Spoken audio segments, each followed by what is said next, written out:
Bienvenue sur Life Story, les histoires vraies. Si tu es nouveau sur la page, n'oublie pas de t'abonner, de partager au maximum pour agrandir la communauté. Laisse un commentaire pour encourager ceux qui racontent des histoires. Si toi aussi tu veux raconter ton histoire, fais-le sur le numéro WhatsApp qui s'affiche sur l'écran. Sans plus tarder, allons découvrir l'histoire de la jeune. Elle découvre après 3 mois de mariage qu'elle est mariée à un double signe. Découvrons l'histoire qui m'était envoyée par l'une de mes abonnées. Salut à tous.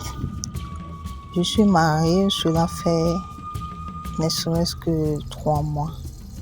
Et depuis que je suis avec mon époux, nous n'avons pas eu de relation depuis ces 3 mois. À chaque fois que je désire être en contact avec lui, il cherche toujours les prétextes, les justificatifs. Un soir, ça a été de trop, j'ai insisté, il m'a lancé à la figure que il n'aime pas les femmes qui préfèrent les hommes. Et que s'il faudrait qu'on fonctionne ensemble, ça serait pas le derrière.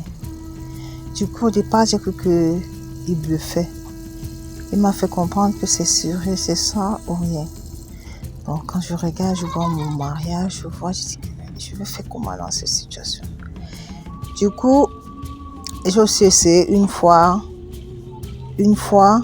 et puis ça n'a pas vraiment été des plus fameux, parce qu'on a eu à faire cela par le derrière. Du coup, ça m'a dérangé. J'ai préféré prendre mes distances.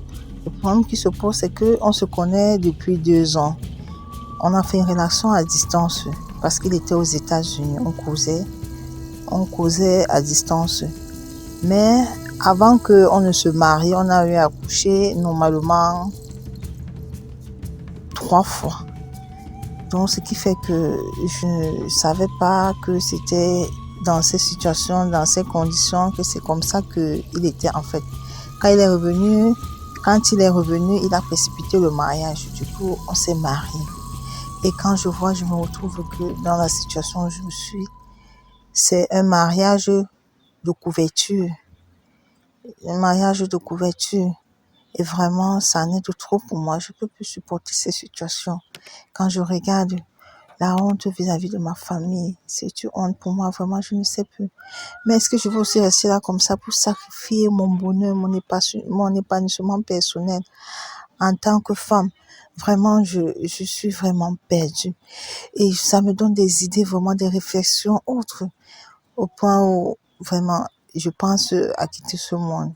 Sincèrement, aidez-moi, mes chers frères et sœurs, je vous en supplie, parce que franchement, je suis perdue. Je ne sais plus quoi faire. Aidez-moi. Merci de nous avoir envoyé ton histoire. Chers abonnés, vous venez comme ça de suivre l'histoire de notre sœur. Si vous étiez à sa place, que feriez-vous? J'attends vos réactions en commentaire. Si vous n'êtes pas encore abonné à la page, voici le moment de le faire. Nous publions toutes les semaines 2 histoires sur notre page Facebook et 2 histoires sur notre chaîne YouTube. Partagez au maximum. N'oubliez pas, un partage est égal à une personne sensibilisée. Partageons au maximum pour sensibiliser un grand nombre de personnes.